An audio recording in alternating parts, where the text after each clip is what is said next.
News 24 के खास कार्यक्रम मनी मंथन में पहुंचे ऊर्जा मंत्री पीयूष गोयल से news 24 editor in chief Anuradha Prasad ने खास बातचीत की है। सुनिए। बैचलर है, मतलब तो उनको पता ही नहीं है घर में खर्चे कैसे होते हैं, घर के खर्चे कैसे होते हैं। व्यक्तिगत हस्तक्षेप करना बहुत आसान है, लेकिन बैचलर कोई होना जरूरी नहीं है। समझदार है, हम सब लोग भी शामिल हैं।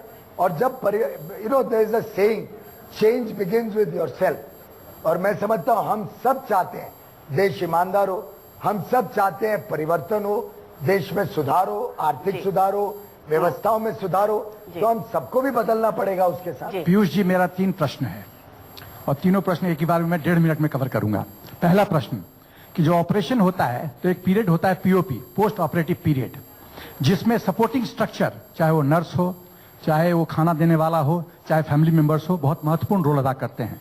मैं प्रश्न पूछना चाहता हूं कि इस पीओपी में ऑपरेशन वेरी सक्सेसफुल, इस पीओपी पीरियड में जो सपोर्टिंग स्ट्रक्चर है, आम जनता, बैंकिंग सिस्टम, बाकी लोग, क्या वो अनुशासित रूप में अपना रोल अदा कर रहे हैं? नहीं।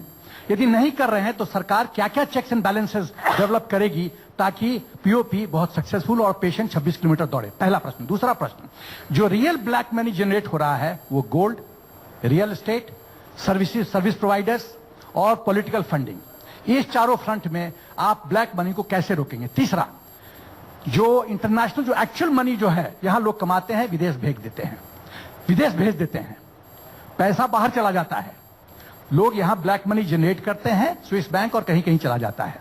मैं ये कहना चाहता हूं, इंटरनेशनल लेवल पे बाकी देशों के साथ पैक्ट, जर्मनी ने ब्राइब करके सब इंफॉर्मेशन ले लिया था, कुछ देश ने वहां के बैंक्स के चीफ को अरेस्ट किया था।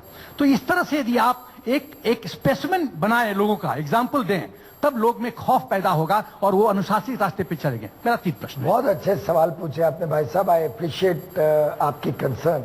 पहला आपका सवाल था पोस्ट ऑपरेटिव पीरियड के लिए। स्वाभाविक है, जब इमरजेंसी ऑपरेशन होता है तो इमरजेंसी ऑपरेशन के टाइम पे आप पहले तो जान बचाते हैं और उसके बाद फिर वो व्यवस्था खड़ी करते हैं जिससे उसका पोस्ट ऑपरेटिव केयर हो सके। यहाँ पे काले धन की लड़ाई, कोई बहुत ज्यादा पहले से सब प्लान करा होता तो गोपनीयता नहीं रहती। तो स्वाभाविक है कि इसको एक emergency operation, critical care patient को जैसे को ठीक करना होता है उस प्रकार से किया गया। साथ ही साथ फिर व्यवस्थाएं बिठाई गई, व्यवस्थाओं में जैसे जैसे सुधार की आवश्यकता पड़ी, कंटिन्यूअस सुधार भी करती रही सरकार, जिसको कई लोग आलोचना करते हैं कि चेंजिंग द गोल पोस्ट या चेंजिंग द रूल्स। मैं समझता हूँ चेंज में कोई खराब नहीं है, वो कहानी है ना, change is the only constant in life.